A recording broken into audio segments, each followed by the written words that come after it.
What's going on, y'all? It's Jazz the CEO, and I'm here with a different type of video today. So today I want to talk about a movie premiere that I attended. I attended a movie premiere by the producer that goes by the name of Alvin Gray. You may have seen some of his films. This was the premiere for The Rapper That Got Shot in the Heel. Everybody keeps saying The Rapper That Got Shot in the Foot, but that is wrong. It's called The Rapper That Got Shot in the Heel, and everybody thinks that it's loosely based off the Megan Thee Stallion situation. And so I want to talk about my thoughts about the movie and how I had such a good time at the premiere. So yeah, let's get into it.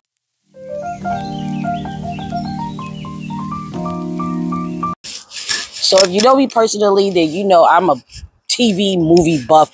Like, I watch TV and I watch movies all the time.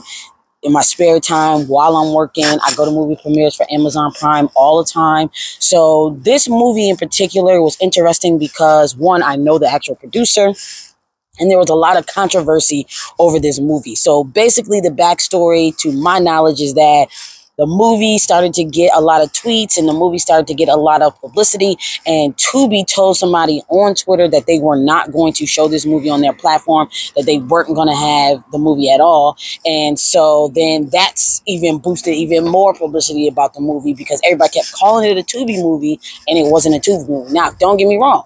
He has series and movies already on Tubi. So Tubi is one of his platforms. So it was a little crazy that Tubi decided, like, we're not going to show this movie, but we'll show all your other work. So that's interesting to me, but I'm not in the movie business, so I don't know how that go. But then a little bit later, he did, after the premiere, he announced that Amazon Prime picked up the movie, and I'm a big Amazon Prime fan. And so if you want to watch the movie, there's a link in the description that gets you a discount on your Amazon Prime subscription, and then you can go ahead and watch the movie right there on Amazon Prime. So be on the lookout for that in the description. But so I just want to say that Alvin Gray is a client of mine. So if you don't know, I own a security company called After Hours Security in Baltimore, Maryland. We do private security investigations and training. And we've done several of his movie premieres because his work ethic is crazy. He puts out a new movie almost every day. Like, for real, that's how I feel. He might not feel that way, but I feel like he puts a new movie out almost every day. So, like, I mean, seriously, look at my shirt. This is a paid in full shirt. Like, I'm a movie buff. This is my thing. This is my pastime. It's the way I,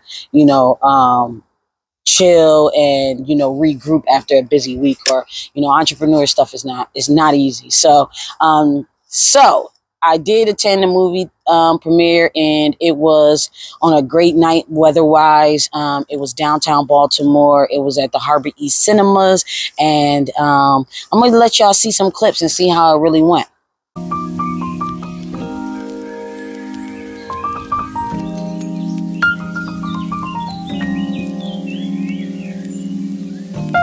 So what I need you all to do tonight is to observe, absorb, steal some screenshots and some parts. I need you to post the actor who saw the baby on the street. Is that it? No. The rapper that got shot in the heel. There we go. Wrong movie. Not the nurse. The nurse that got shot in the heel. Okay, no. The rapper who got shot in the heel. I need you to hashtag that movie. I need you to talk good about it. I need you to talk bad about it. I need you to talk about it.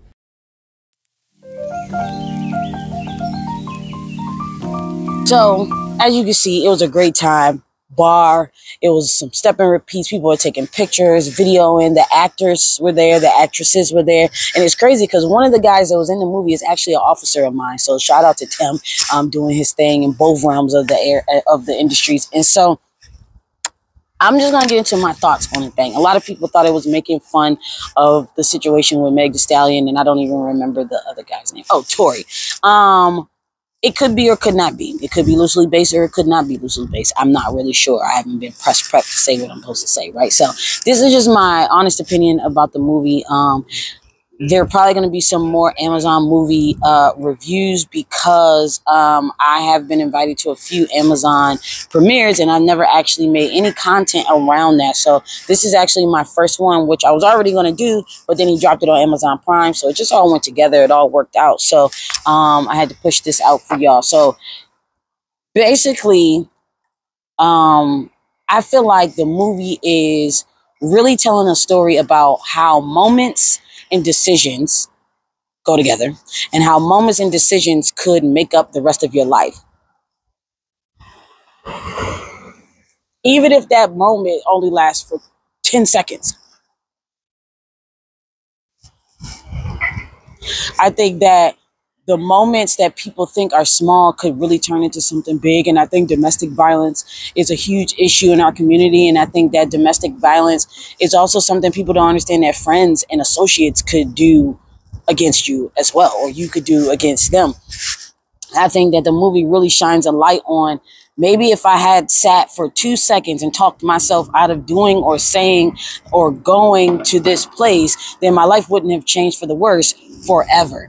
And I really applaud him for, yes, being entertained. I was very entertained in the movie. There was some spots in the movie that I laughed and, you know, things like that. But the movie to me really shined a light on domestic violence within friendships and domestic violence within, you know, one-nighters, right? Because some of the people in the movie weren't even really tangled with the person.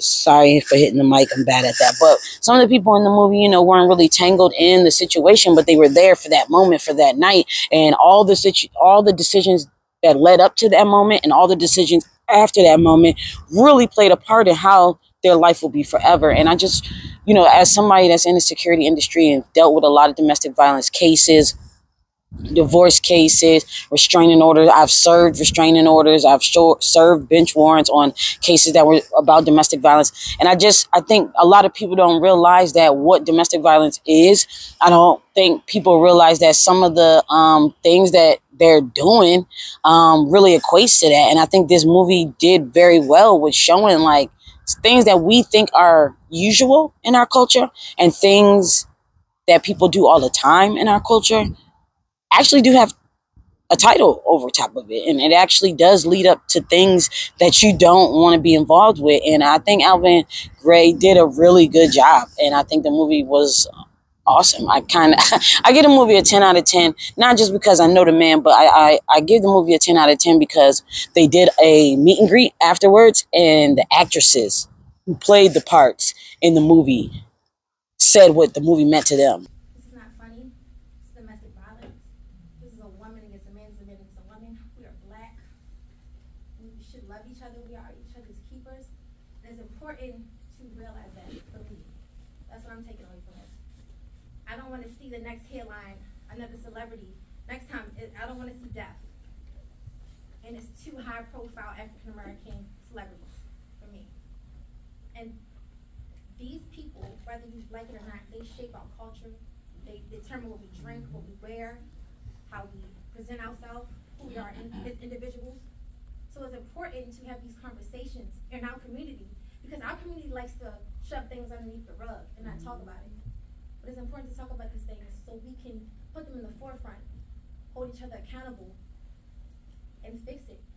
And said how they wanted people to take the movie and what did they want people to get out of the movie. And I really think that they all had great intentions when they were doing the movie. And I think that those intentions need to be seen. And I think everybody should watch the movie, because even if it did depict a real situation, let's say it did, the real situation really did happen, and it happened to two popular people in our culture. And no matter who you agree with, who you believe, or what side you're on, it's unfortunate on every level, on every side, down to the driver that was in the truck. You know what I mean? So I just think that what this movie does for me is it really tells young people that every single decision you make could make or break the rest of your life. Right. And parents say that to kids all the time. Parents, you know, you got to careful who the company you keep and da-da-da-da. But seeing it happen to a rapper, seeing it happen to a singer, seeing it happen to somebody you look up to. I mean, not saying that they don't look up to their parents, but they just people chuck their parents off as, oh, that's just my mom and my dad. That's just what the parents say. But when you see it in the culture and you see it happening in your news feed, in your social media feed, you're like, oh, snap. So I really think that this movie really touched on, it didn't make fun of domestic violence. I think it touched on decision making and how things can lead up to good and bad circumstances. And how you have a chance to get out of every situation every few seconds. Every few seconds, you got a chance to make a choice. You got a chance to make a choice here, then you got to make a choice there. Then you can make a choice there, and we sometimes ignore those choice-making moments and end up ruining our lives. So I really, cheers with my cigar up to everybody in the cast of the rapper that got shot in the heel. I think I don't even know the words because I'm not really into that terminology, but the way it's shot, sound quality, the way it's shot, things like that. I think it was good, and I think it wasn't. It touched home, some of those places that were in the movie I saw before, and I think I like that as well. So shout out to Alvin Gray, shout out to his crew, shout out to the production team, shout out to his wife, and I hope they make more meaningful, culturally influent movies in the future.